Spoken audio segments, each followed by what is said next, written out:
گزشتہ کل حضور اکرم صلی اللہ تعالی علیہ وسلم کا ذکر ہوا بچپن کے تعلق سے۔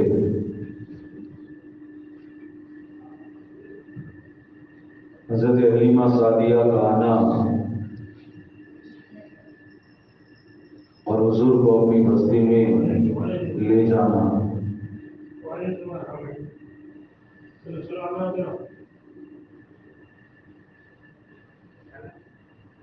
برکت رحمتوں کا نزول ہو رہا ہے پوری بستی میں، اور کیوں نہ ہو باعث تخلیق کائنات جو ہے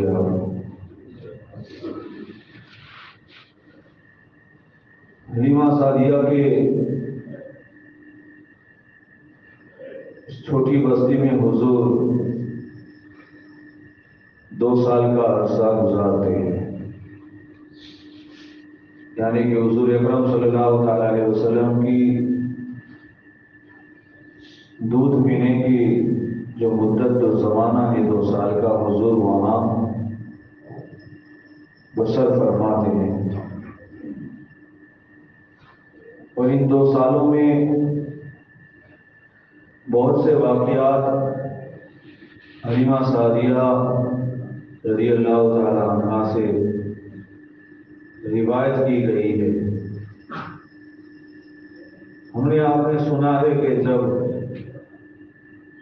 نمرود کو اپنی سلطنت کا زوال نظر آیا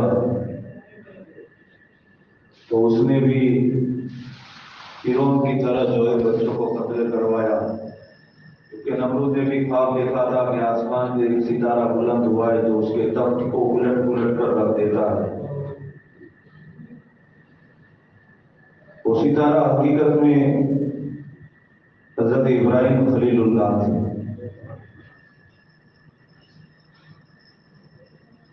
اور حضرت ابراہیم کی جو ولادت ہوئی وہ ایک غار کے اندر ہوئی۔